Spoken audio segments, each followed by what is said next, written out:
interesting trip from Berwick, going south on the A1. We followed the Northumberland coastal route.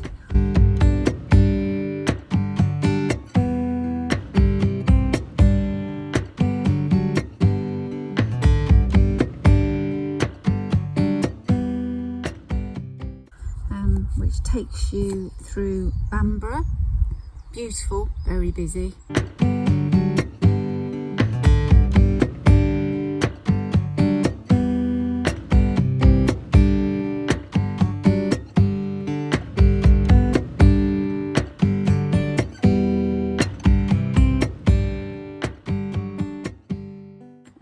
Then we went down to Sea Houses, very pretty seaside town, very busy. Beadnell, very busy, very pretty. And the actual road is the 1339 and it goes all the way down. We took a bit of a detour because we wanted to go to Craster and walk up to Dunstanburgh Castle, or Dunstanburgh. It's Bamborough, so I'm assuming it's Dunstanburgh, spelt Berg, but anyway, very pretty, very busy.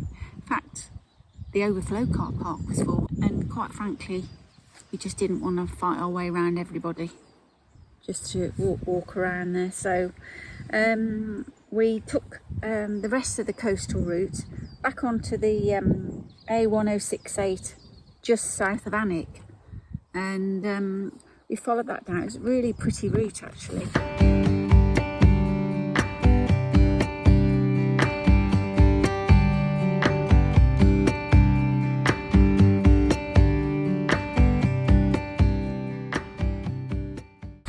And we've ended up, let's have a look, I'll tell you what it's correctly called.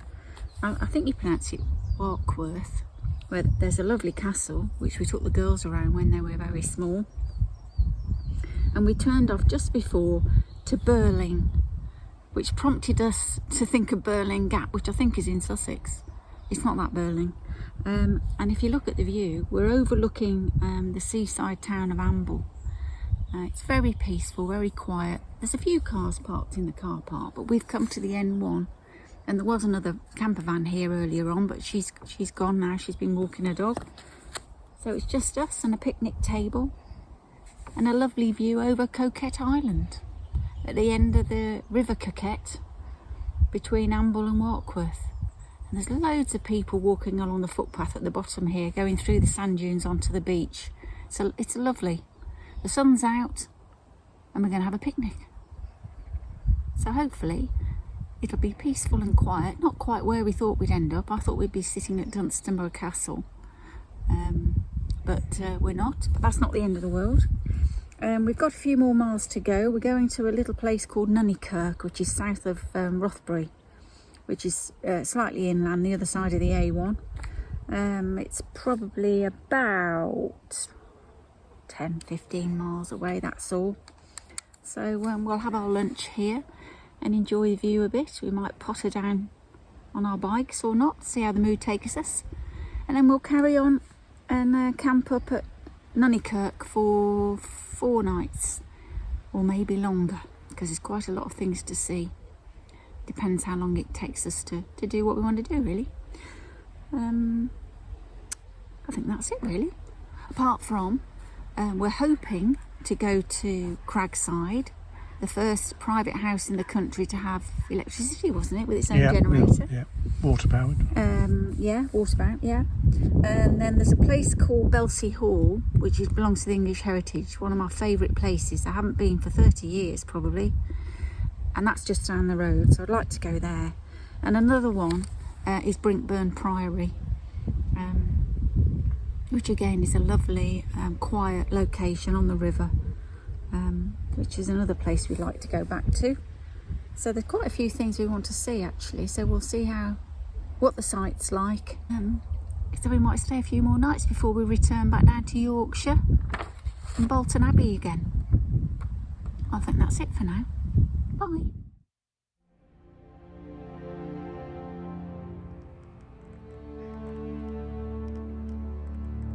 The castle straddles the neck of a naturally defensible spur of land created by a tight loop in the River Coquette, protecting the town of Warkworth and dominating the surrounding landscape.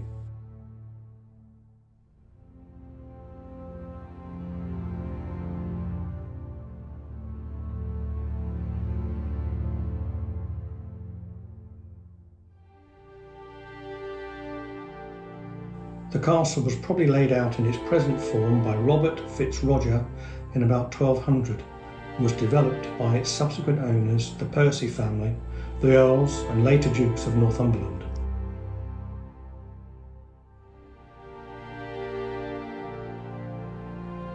The Lion Tower is decorated with a spectacular display of Percy family heraldry.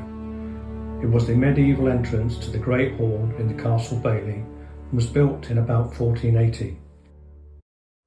It was an impressive place. Absolutely, yes. Particularly this Lion Tower. And lots of development if you look at all the dates. There's quite a bit left from each era as well, isn't there? So you can see how it's developed.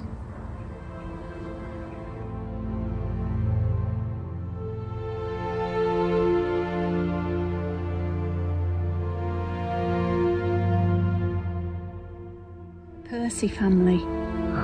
They were Northumberland, weren't they? Very wealthy.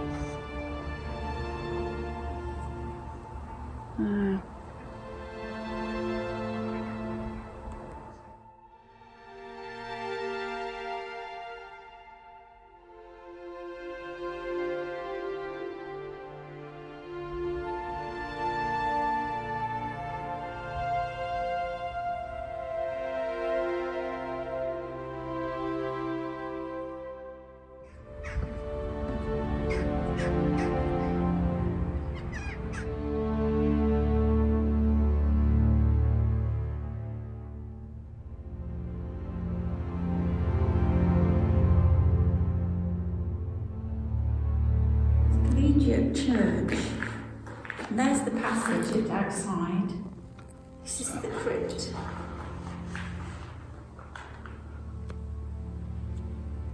It was a big church. Yeah. We looked at the map. map. All that way across. It's amazing, that.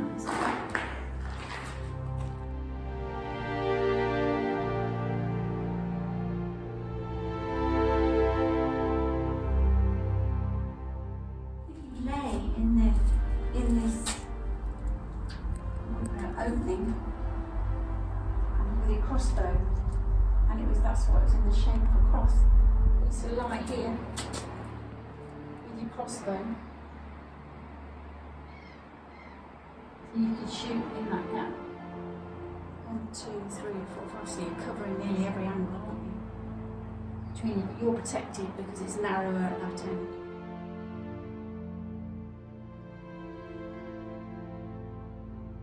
It was built for fighting, wasn't it? The Great Tower, a masterpiece of English medieval architecture, was built in about 1380 for the first Earl of Northumberland. It incorporates all the apartments needed for grand domestic living in the Middle Ages.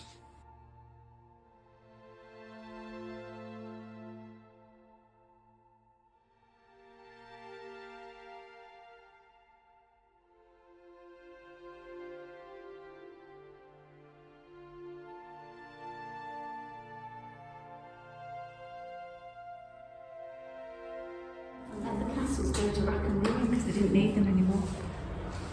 I suppose if you weren't fighting. Yeah.